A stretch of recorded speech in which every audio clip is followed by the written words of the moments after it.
morning, Townview. Welcome back to Chemistry Online. So today we're going to talk about Vsepr theory. So top of your page, you're going to write Vsepr notes. The notes are going to be very short. We're just going to be discussing some Lewis structures, and we're going to be talking about what we call those particular shapes. So what is Vsepr? Vsepr is valence shell electron pair repulsion theory. So it's exactly what it sounds like. So valence shell, these are going to be the outermost electrons. So valence shell electron, these are the outermost electrons. And then here it just says repulsion, which basically means the electrons are pushing each other as far from each other as they can. So covalent molecules assume geometries that minimize repulsion among the electrons and valence shells of an atoms. Basically telling you electrons want to be as far from each other as possible. The shape of a molecule can be predicted from its Lewis structure. So because y'all know how to draw Lewis structures, you should be able to predict the shapes. So valence shell electron repulsion theory, because electron pairs repel one another, molecules adjust their shape so that the valence electron pairs are as far apart as possible. So another thing to remember is both shared and unshared electron pairs will repel each other. So over here we have unshared electrons or lone pairs. They are going to repel these electrons the same. They both treat each other like electrons. So here you have a negative charge, here you have a negative charge, and these negative charges are going to repel each other.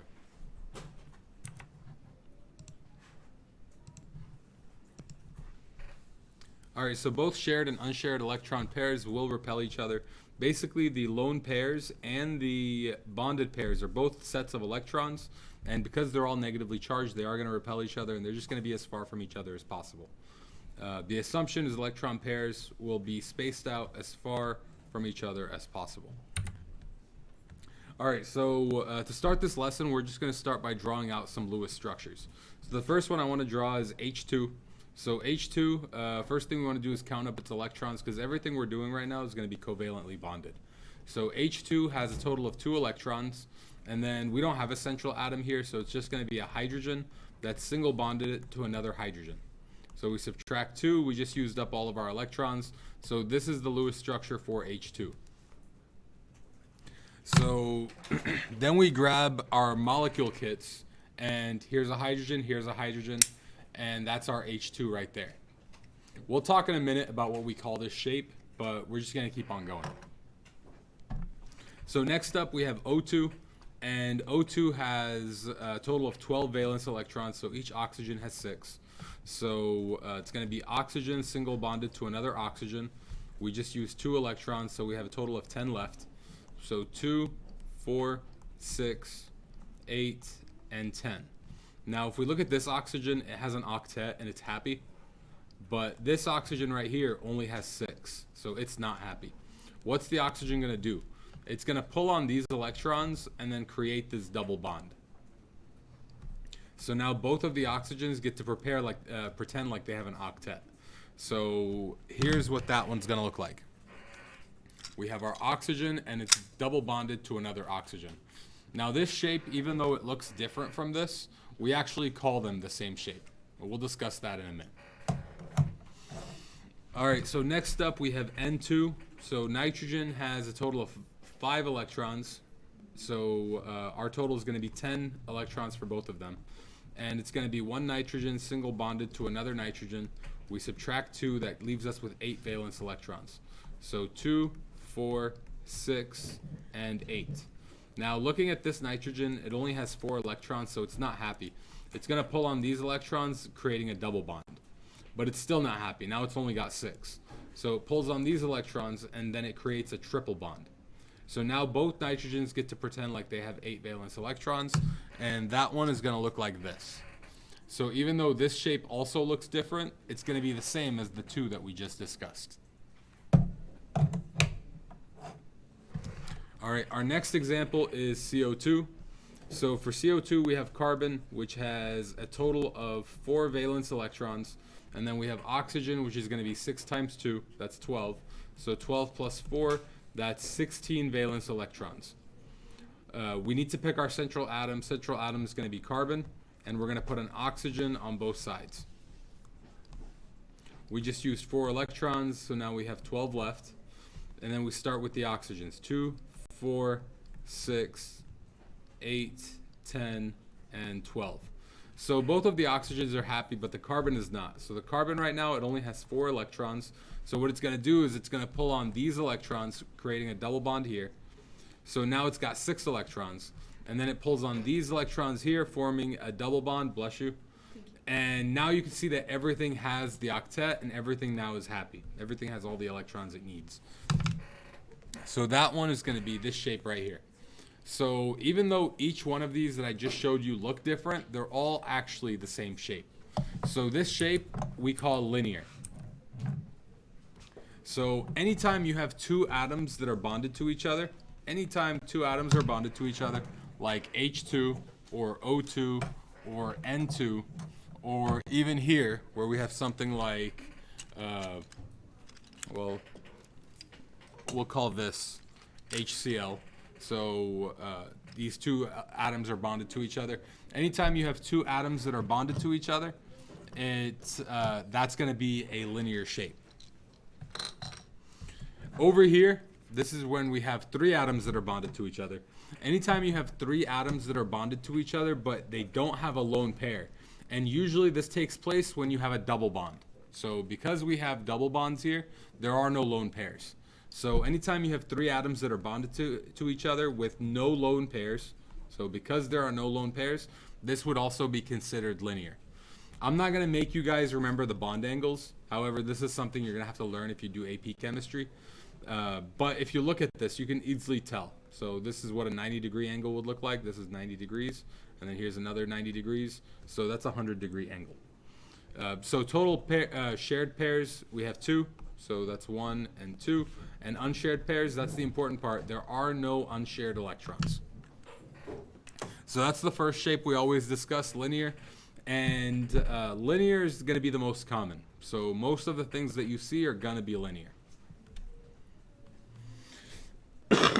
All right, so next one is really, really important. It's the most tested is going to be the next one you see.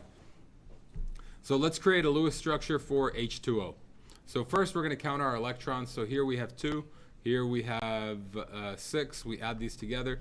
Total of 8 valence electrons. Our central atom is going to be oxygen, and it's going to be single bonded to 2 hydrogens. So we subtract 4. That leaves us with 4. And then these 2 electrons are going to go on the oxygen just like that. So this one is not the same as linear. The reason this one is not linear is because we have these lone pairs of electrons, and these electrons, they repel these bonds away. So they create a shape.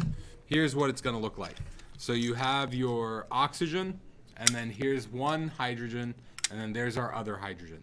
So this is the shape that you're going to see with this one right here. So we call this the bent shape.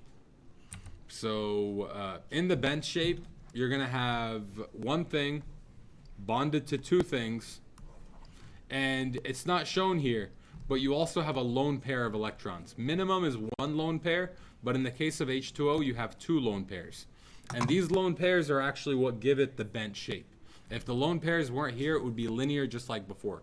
But because we have these lone pairs, they push these electrons downward. So instead of having the electrons like this, the electrons are both pushed down because you have lone pairs sitting at the top. Just to show you all the lone pairs in a different way. So if this were, so here's our water. Here's our water. This is where the lone pairs would be. You can't really see them, but they would be up here, and they're repelling everything downward. All right, let's keep going. So in order to have something bent, you have to have 2 shared pairs, and you have either 1 or 2 lone pairs. And like I said before, the bond angle doesn't really matter for you guys.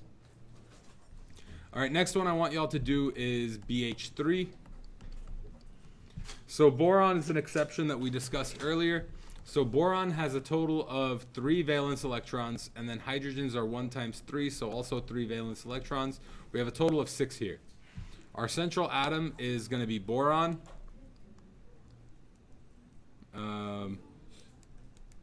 Actually, this is not the example I want to do here. Let's do NH3. So nitrogen has 5 valence electrons. Hydrogens are 3 times 1, so that's going to be 3. So a total of 8 valence electrons. Our central atom is going to be nitrogen, and then it's going to be surrounded by the oxygens. So, or sorry, the hydrogens. One here, and then one here. And we just use 6 electrons, so we have 2 left. We can't put any of them on hydrogen, so the last set is going to go on the nitrogen. So that's what this one is going to look like. All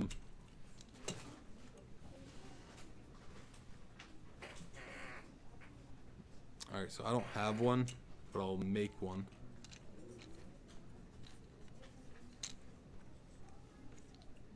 Actually, this is it right here. All right, so here's our NH3 right here. So NH3, as you can see, is not actually flat. Right now it's sitting on the hydrogens. So it's a shape that's different. We'll discuss this particular shape in a minute. But this is the shape of NH3. And in the case of NH3, we do have a lone pair at the top. So these 2 electrons right here are repelling all of these bonded pairs downwards, which is why the electrons, or the hydrogens you see here, are not sitting straight. They're sitting right here at the bottom. So it's because of this lone pair that all of these electrons are repelled downwards. So the shape that it forms is called triagonal pyramidal, or trigonal pyramidal. And here you have one atom that's bonded to 3 atoms. And the most important thing is the lone pair. So there's a lone pair here at the top. And this lone pair is repelling all of these hydrogens down. And that's what creates the pyramidal shape.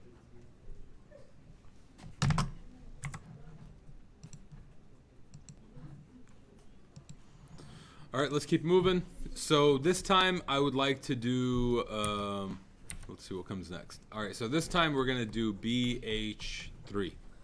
So boron has 3 electrons, hydrogen is going to be 3 electrons, so our total is 6 electrons this time. So we talked about boron being an exception before, and here you could already see that it's an exception by it not having a total of 8 valence electrons. So here we only have 6 valence electrons to work with from the very beginning.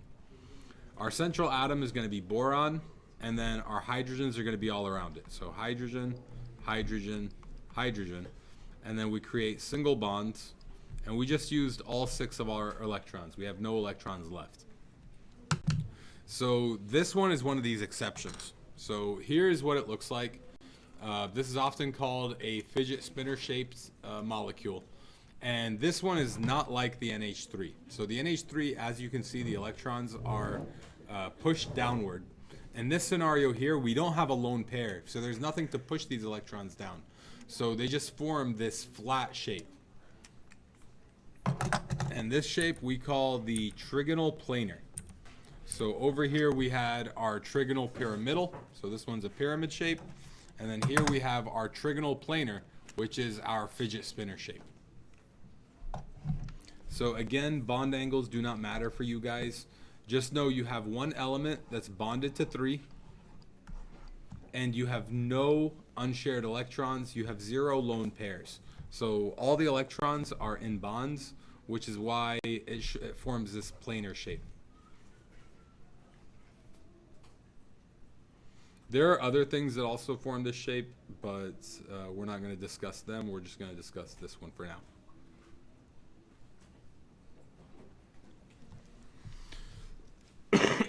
All right, so the last shape we're going to discuss is going to be CH4.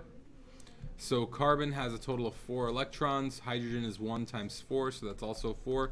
Total of 8 valence electrons. Our central atom is going to be carbon, and our carbon is going to be bonded to 4 hydrogens. So we just used all 8 of our electrons. We have 0 electrons left. So that's it. That's our shape right there. So let me grab a carbon. I'm going to attach some hydrogens to it. And then here's our shape right here. So this is called a methane. And the shape is tetrahedral. So tetra meaning 4. And then hedral meaning, I don't know. So we have our tetrahedral shape. And for tetrahedral, you have one central atom that's going to be bonded to 4 atoms. And how many lone pairs? there are 0 lone pairs. So one thing bonded to 4 things. So tetrahedral is either going to be a silicone or a carbon. Those are the 2 things that form tetrahedral shapes. All right, let's move on. So just know there are a ton more shapes. There's bipyramidal, there's seesaw, a bunch of shapes that we're just not going to discuss in the class. These are the ones that I need y'all to know though. So the ones that we just discussed, these 5 are the important ones. So here's our last chart. I want you guys to write out this chart. It's very useful for some of the classwork that we've already done. But so let's take a look at it. So shared and unshared pairs. So the A here is your central atom. Every molecule has a central atom. And then X is going to be your bonded atom. So how many things it's bonded to. So in the case of this first one, we have one central atom that's bonded to 4 things. That's CH4, and that gives us our tetrahedral shape. So anytime you want to make something tetrahedral, you need one central atom, and you need to bond it to 4 things. And our example is CH4. Our pyramidal, that's going to be the NH3 example that you guys did earlier. And you have one central atom, it's bonded to 3 things. And the important thing about this one is the lone pair. So because it has a lone pair, it forms that pyramidal shape. The next one we have is bent. So there's our central atom. It's bonded to 2 things. Those are the hydrogens. And then E2, those are the 2 lone pairs that you can't see. So when we're looking at our water molecule, the lone pairs here at the top, you can't really see them in my molecule, but they're here. So in order to be bent, it needs to have at least 1 lone pair. So in the case of water, it's got 2 lone pairs, but there are other examples where 1 lone pair will create the bent shape. All right, next up we have our trigonal planar. So for trigonal planar, the simplest example for trigonal planar is going to be a boron, because boron is like it's that exception to the rule we were talking about earlier. It's happy with only 6 electrons, which is why there is no lone pair here. And so for trigonal planar, 90% of the time it's going to be a boron bonded to 3 hydrogens, or bonded to something else, but it's always going to be a boron in the center. No lone pairs, so keep that in mind. And then lastly, we have our linear. And then for linear, you can have lone pairs, specifically if you're looking at something like this. So if you have 2 chlorine atoms that are bonded together, you have a ton of lone pairs. But anytime you have 2 atoms bonded to each other, so 2 atoms bonded to each other, so H2, O2, F2, all of these are examples of linear. But the example you have here is going to be something like the CO2 we were talking about earlier, which is this shape right here, where we have a double bond, and because we have a double bond, it forms that linear shape. So no lone pairs, we have double bonds instead, and those, they give us the linear shape. And that's it. That's Vsepr. Good luck on your test. I'll see you all next week. If you don't know how to do chemistry, hit that subscribe button. Let's go!